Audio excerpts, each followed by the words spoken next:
So I'm here today to share a book that I found over winter break and just talk to you a little bit about words. So this book, big book, beautiful, is called The Lost Words, and it's by Robert Macfarlane and it's illustrated by Jackie Morris. And it's gorgeous. Just the most pretty illustrations of nature. So here's how this book came to be. A couple years ago, the Oxford Junior Dictionary released its newest revision of the dictionary, and this is something that a lot of schools will have. And over time, people noticed that words were taken out of the dictionary and they were replaced with new ones, which is not uncommon. As new words come up in our everyday language, then those need to be in the dictionary for younger generations to know. But what people noticed, and what many found sad, is that words like acorn, bluebell, dandelion, fern, otter, willow, those words were taken out and they were replaced with words like broadband, bullet point, cut and paste, voicemail.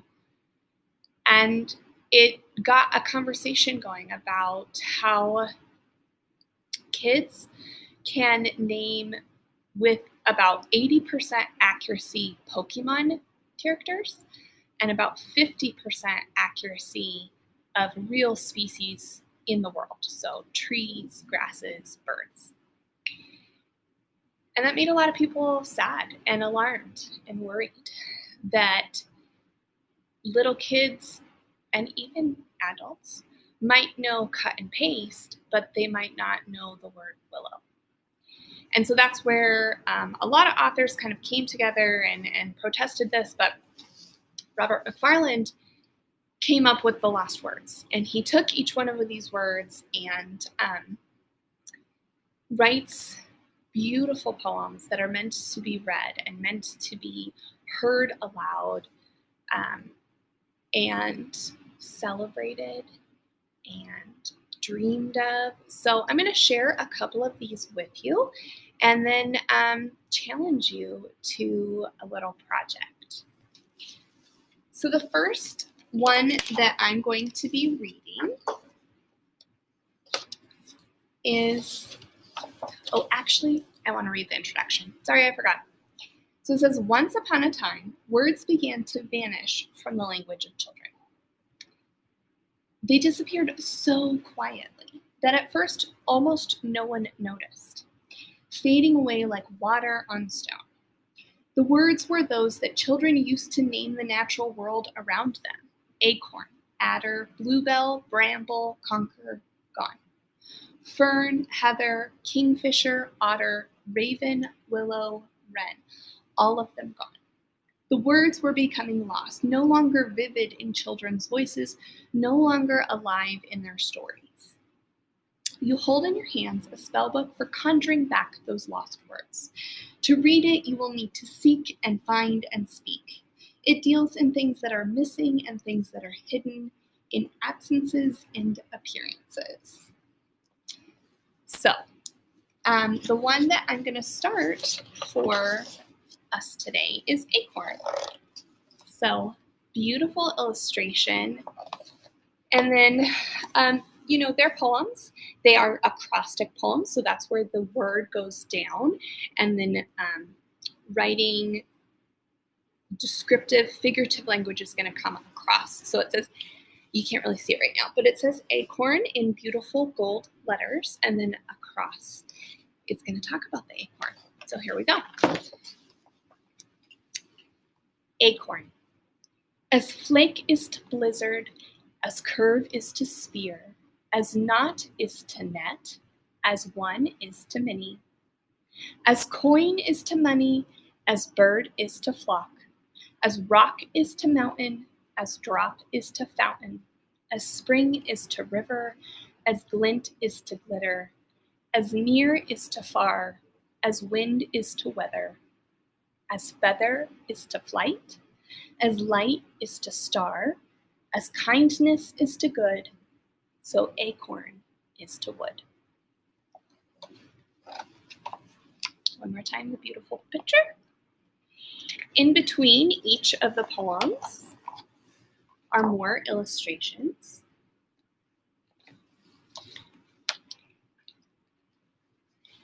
And there's always a page with letters. So if you were a little kid, you could seek out and try to find what the next word is going to be.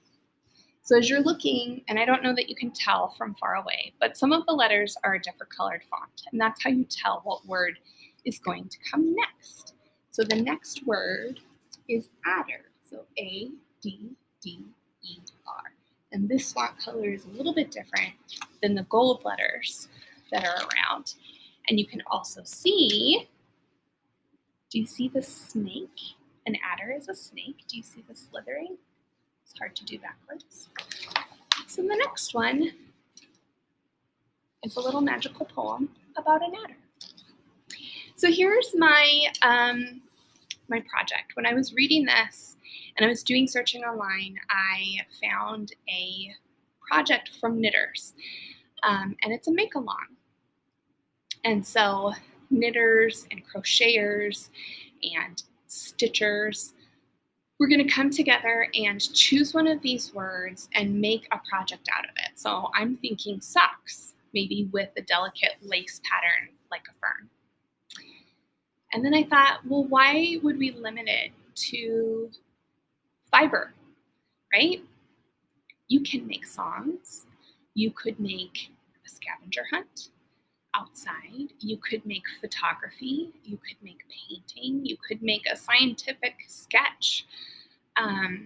You could make a dictionary of these words in another language that you maybe speak. So this is my suggestion, if you're willing, is consider these words, maybe read some of the articles and some of the things that I will be sharing with your teachers, and see what it is that you could make with these words to bring back a love of nature, to bring back the magic and the peace that comes when you're outside and amongst flowers and trees and animals. We've spent a lot of time in 2020 and 2021 on computers, and I'm very grateful to technology for all of the things that it does for us. But I don't want to lose out on nature either. And so this seems like a fun way to step away from the computer and celebrate these words. So I'm looking forward to seeing what you make. Your teacher will have more information if you're interested. And as always, happy reading.